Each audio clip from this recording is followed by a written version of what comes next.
നമ്മൾ വീട്ടിലെത്തി. രാത്രി എത്തിനെ കൊണ്ട് വീഡിയോ ഒന്നും എടുക്കാൻ പറ്റില്ല. രാവിലെ ഞങ്ങൾ കുളിക്കാൻ പോവുകയാണ്. ബ്രേക്ക്ഫാസ്റ്റ് ഒക്കെ കഴിഞ്ഞു. ബ്രേക്ക്ഫാസ്റ്റിന്റെ വീഡിയോ എടുക്കാൻ മറന്നു. തിന്നു കഴിഞ്ഞിട്ടായിരിക്കും ഓർക്കുന്നത് വീഡിയോ എടുക്കാൻ. അപ്പോൾ നമുക്ക് അമ്മൂമ്മ കയറ്റിൽ കുളിക്കാൻ പോകാം. ഇതാണ് എന്റെ നാട് എന്ന് പറയുന്ന കോഴിക്കോടത്തെ പല സുഹൃത്തുക്കളും ഇത് കാണണം. ഇത് കാടല്ല, ഇത് റോഡാണ്.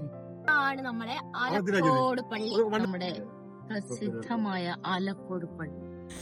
അപ്പോൾ ഇതാണ് എൻ്റെ നാട് ആലക്കോട്. കാര്യം കണ്ണൂരാണെന്നെങ്കിലും പക്ഷെ കണ്ണൂരിൻ്റെ ഏറ്റവും അറ്റത്താട്ടോ നമ്മളുള്ളത്. അപ്പോൾ അതുകൊണ്ട് തന്നെ ഞാൻ പഠിക്കുന്ന കാലം തൊട്ടും ജോലി കിട്ടിയിട്ടും ഈവൻ കല്യാണം കഴിഞ്ഞിട്ടും എല്ലാവരും പറയുന്നത് നീ കാട്ടുവാസിയല്ലേ, ഈ കാട്ടിൽ നല്ലേ വരുന്നത്. പക്ഷേ ഈ കാട്ടിൽ പല സ്ഥലങ്ങളും ഉണ്ട് കേട്ടോ കാണാൻ വേണ്ടിയിട്ട്. നമ്മുടെ ആലക്കോട് മെയിനായിട്ടുള്ള 2 സ്ഥലങ്ങളാണ്. നമ്മുടെ അരങ്ങത്ത അമ്പലവും പിന്നെ നമ്മുടെ ആലക്കോട് പള്ളി. അതുപോലെ തന്നെ ഇവിടുത്തെ പ്രധാനമാണ് ഇവിടുത്തെ ആലക്കോട് സ്കൂൾ. ഞാനും എൻ്റെ അച്ഛനും അമ്മയും എല്ലാവരും ഇവിടെയാണ്. അമ്മൂമ്മ കയത്തിലേക്ക് പോവുകയാണ്. ഇവിടെ ആണ് അമ്മൂമ്മ കയ്യിൽ. അമ്മൂമ്മ കൈ എന്നൊക്കെയാണോ പറയാനെന്ന് അറിയത്തില്ല. എങ്കിലും നമ്മൾ പുഴയിൽ കുളിക്കാൻ പോവാണ്. പുഴയല്ല, തോട്ടിൽ അല്ല, ആലക്കോട് പുഴയിൽ കുളിക്കാൻ പോവാണ്. ഈ പുഴയിൽ ഞങ്ങൾ വീട്ടിൽ വന്നാൽ മസ്റ്റായിട്ട് പോകുന്നൊരു സ്ഥലമാണ് കേട്ടോ. ഞാൻ ആരെ കൂട്ടി വന്നാലും ഞങ്ങളിവിടെ പോകാറുണ്ട്.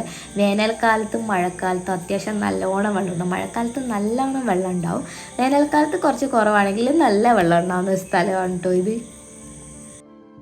പണ്ട് വേനൽക്കാലത്തൊക്കെ വരുമ്പോ ഇവിടം വരെ വെള്ളം ഉണ്ടാവുന്നില്ല കേട്ടോ. ഇതിപ്പോ വെള്ളമൊക്കെ ഇവിടം വരെ കേറി, നല്ല ഒഴുക്കുണ്ട്. ഇവിടുന്ന് ഒഴുകി പോയി എവിടെ എത്തൂടാ? വളവട്ടണ അടുത്ത അറബിക്കടല് പോടാ. മഴ പെയ്ത് വെള്ളം വരികയാണെങ്കിൽ നമ്മൾ അറിയത്തില്ല. അപ്പമലയിലല്ലേ ഇത് വരുന്നേ? അവിടെയൊക്കെ മഴ പെയ്ത് വെള്ളം പെട്ടെന്ന് വന്നാല് പെട്ടെന്ന് നമ്മളെ ഒലിച്ചു പോകും. അതൊരു പേടിയുണ്ട്. സേഫ് കഴുകണം.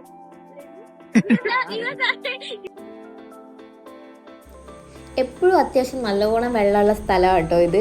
ആലക്കോട് പുഴേൻ്റെ ഒരു ചെറിയൊരു പോർഷൻ മാത്രമാണ്. ഇവിടെ നല്ലോണം ഒഴുക്കുണ്ട്. പിന്നെ അതുപോലെ തന്നെ ഞങ്ങൾ എപ്പോൾ വന്നാലും ഞാൻ പറഞ്ഞല്ലോ ഞങ്ങളിവിടെ പോവാറുണ്ട്.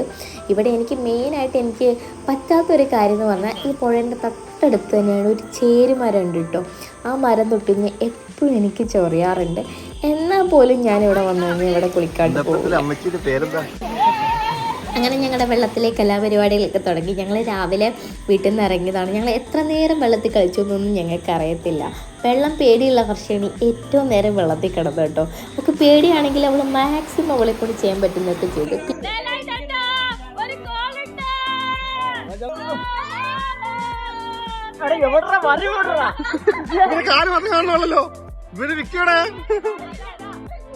അല്ലെങ്കിലും നമ്മൾ മലയാളികൾ എപ്പോഴെങ്കിലും ഒന്ന് വെള്ളത്തിലിറങ്ങുമ്പോൾ ട്രൈ ചെയ്ത് നോക്കുന്ന ഒരു ഐറ്റമാണ് കേട്ടോ ഈ നരൻ്റേത്. പിന്നെ ഞങ്ങൾ അവിടുത്തെ കല്ലൊക്കെ എടുത്ത് അതൊക്കെ വരച്ച് തേച്ച് ചന്ദനം എന്നൊക്കെ പറഞ്ഞ് എന്തൊക്കെയോ കാട്ടുമൂപ്പരെ വിളിച്ച് അങ്ങനെ ഓരോ പൊട്ടത്തരങ്ങൾ. ഞാൻ വിചാരിക്കും ഞാൻ മാത്രമായിരിക്കും ഇങ്ങനെയൊക്കെ ഉള്ളൂ എന്ന്. പക്ഷെ നമ്മുടെ കൂടെ എല്ലാവരും അങ്ങനെയാണെന്ന് പറയുമ്പോൾ നമുക്കൊരു പ്രത്യേക സന്തോഷമുണ്ടല്ലോ, അതായിരുന്നു നമുക്ക് കിട്ടുന്നത്. പിന്നെ ഞങ്ങൾ നാട്ടിൽ പോകുമ്പോൾ ഇപ്പോൾ ഓരോ ഫ്രണ്ട്സ് ഞങ്ങളുടെ കൂടെ വരും കേട്ടോ. അപ്പോഴാണ് ഞാൻ കൂടുതൽ എൻ്റെ നാടിനെ അറിയുന്നത്. കാരണം എൻ്റെ നാട്ടിൽ ഇത്രയും അധികം കാര്യങ്ങളുണ്ടെന്ന് ഞാൻ ഇപ്പോഴാണ് മനസ്സിലാക്കി. ഇതൊക്കെ ഞാൻ വളരെയധികം മിസ് ചെയ്യുന്നുണ്ടോ എന്ന് എനിക്കിപ്പോൾ തോന്നി പോകാറുണ്ട്.